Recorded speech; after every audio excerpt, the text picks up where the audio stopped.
Hello and welcome to Blue Couch Studios and 13 Thoughts.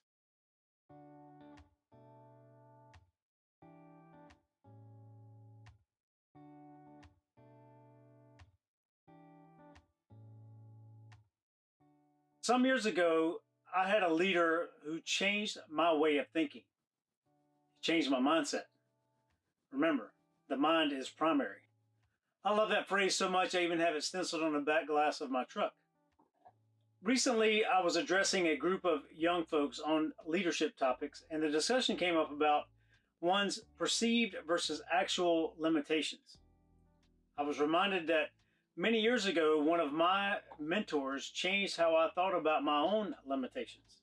After that discussion so long ago, I began to see my own ability to accomplish so much more simply because I changed my mindset and saying that I could or I was going to. I'm very thankful for that lesson. That lesson led me to a guy named Richard Bach, and he has a fantastic quote on the subject. He says, quote, "Argue enough for your own limitations, and sure enough, they're yours." Think about that for a moment. If you argue enough for your own limitations, they will surely be your own. That's my 13th thought for today. Quick check-in with you. Are you arguing for any of your own limitations?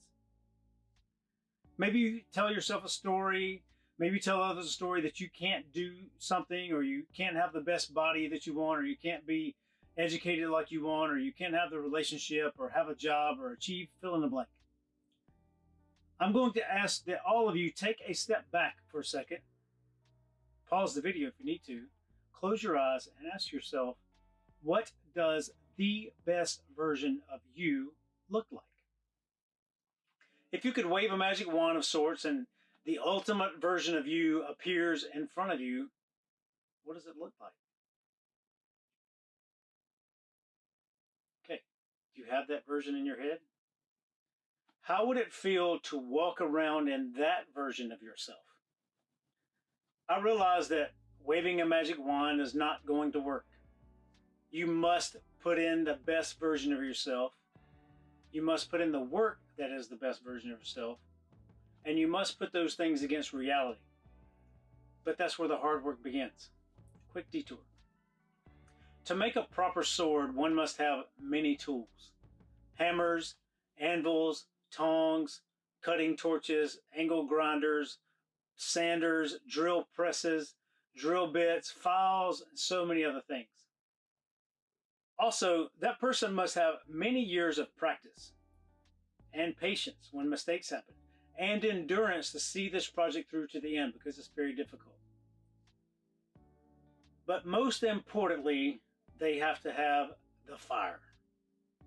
They have to have the fire to win, the fire to mold the metal. They must have the fire to do the project, because without the fire, all the other tools doesn't matter.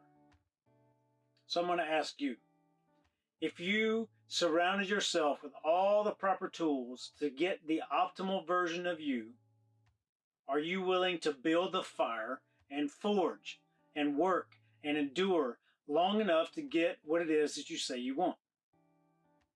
If you give up by limiting your mindset, you're never going to get there.